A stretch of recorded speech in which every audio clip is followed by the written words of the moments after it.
Hey everyone, let's talk about heuristics. I know it's a word you may not use on a daily basis, at least most of us don't, but heuristics are these mental shortcuts that we all use in our lives. They're necessary. We need shortcuts. There are a lot of decisions that have to be made in a day, and we all come with simple systems. In fact, I would even call the shortcuts or the simple systems like where I keep my toothbrush in the morning so that I don't have to re-find it every day. And there can be simple heuristics for how I go about finding my keys when I lose them, or simple heuristics for solving common problems around the home.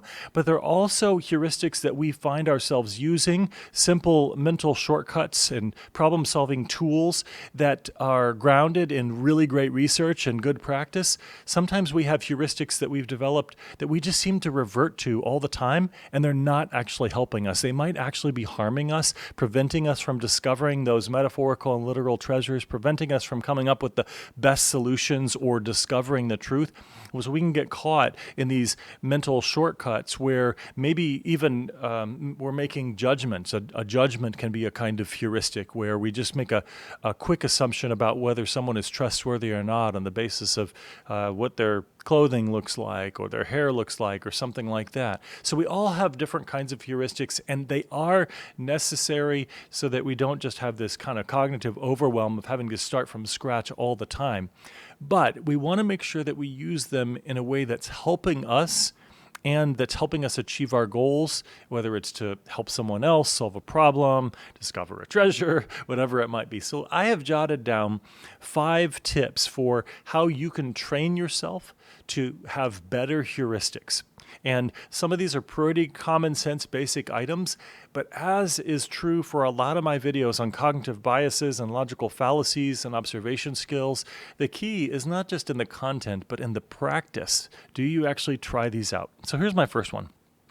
First one is you want to get in the habit of naming the heuristics you're using.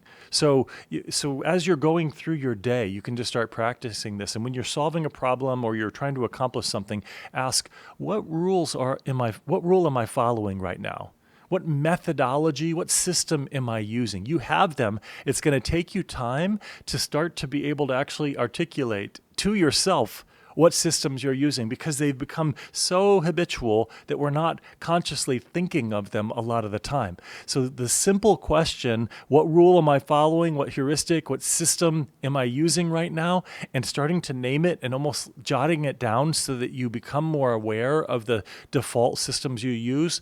That is an important part of getting better at this. So let's make that your first habit, is just getting better at naming the heuristics that you're using on a regular basis.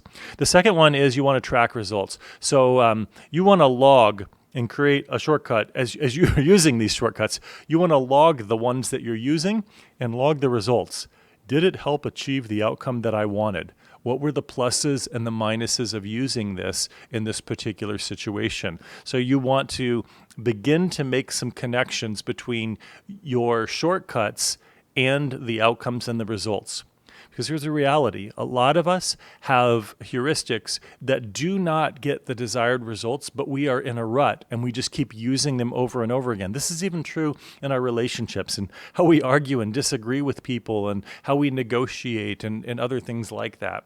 So it's also true when we're trying to find things, discover a truth, solve a problem, whatever else it might be. Again, our end goal is we want to make better decisions. We want to discover that which is hidden. We want to discover truth as it really is.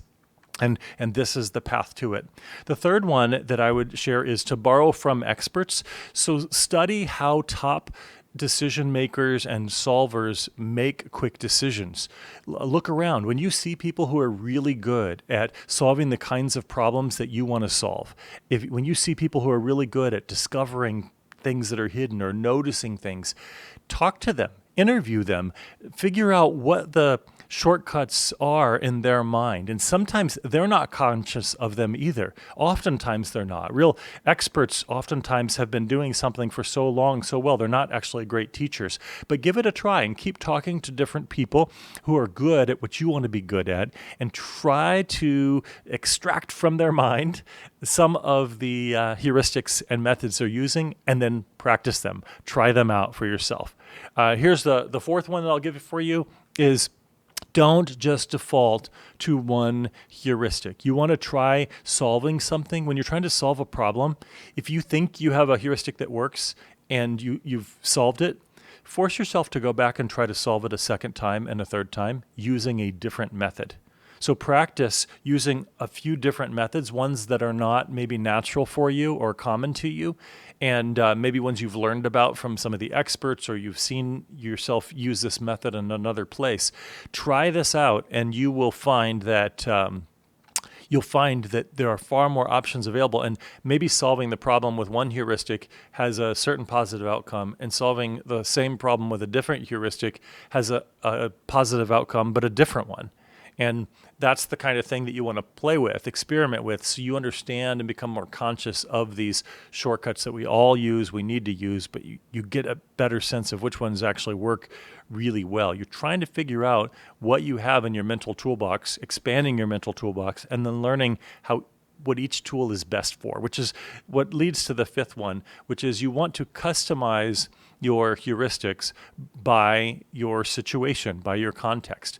So the idea is that you're building a mental toolbox. You're starting to understand these different shortcuts that you use, that other people are using, and you're building a collection of them so that when you run into a situation, you'll now be able to say, okay, out of all the options that I have available to me in my mind here, or maybe you even have them written down at first, which ones seem to be the best to try out first?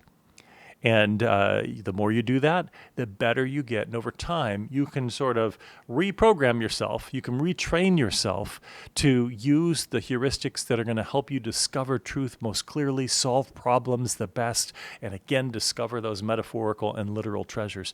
This is not easy work, but it's actually kind of fun, engaging, interesting, and the results are worth the effort. Hope you find this useful. I look forward to your comments.